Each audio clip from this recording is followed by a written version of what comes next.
नया साल में तू रह हरिहर मनीषा हैप्पी न्यू ईयर।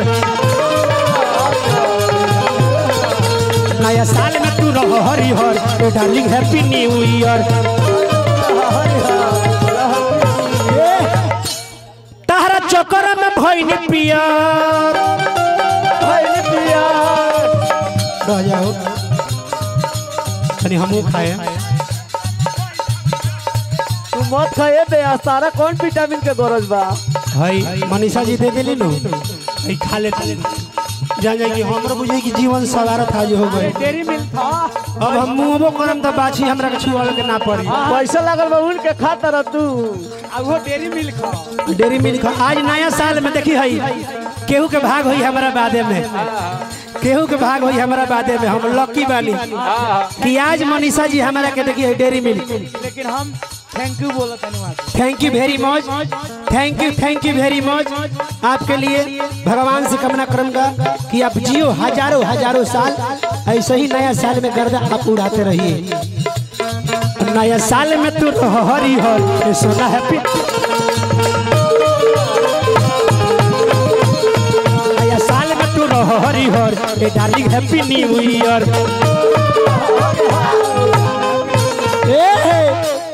तारा चक्कर में भइनी पियर। तारा चक्कर में भइनी पियर। तारा चक्कर में भइनी पियर ए जान हैप्पी न्यू ईयर। नया साल में तू रह हरिहर कमिटी हैप्पी न्यू ईयर। नया साल में तू रह हरिहर हैप्पी न्यू ईयर। नया साल में तू रह हरिहर। तो सुनो ये मनीषा काहे घइल बाड़ू खीसा कि तोहरा से हमारा लागल बा बड़ी प्रीत। तो अपना ओठावा सटई बुका।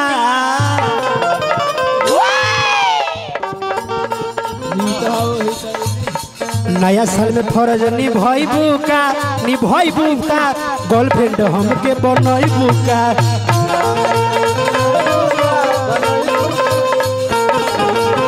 गर्लफ्रेंड नया साल में बदली भाई बुका गर्लफ्रेंड हमके बनई बुका।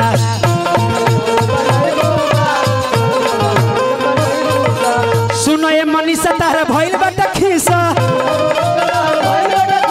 सुनो ये मनीषा तारा भइल बाटा खीसा। अपने देहिया में देहिया सटई बुका। अरे नया साल अरे नया साल में फरज निभई बुका हैप्पी न्यू ईयर हमके बोलबू का ना बोलबू। हाँ नया साल में फरज निभई बुका जान को के हमके बोलबू। वाह वाह वाह। प्रेम से बल्दी सच्चे दरबार की।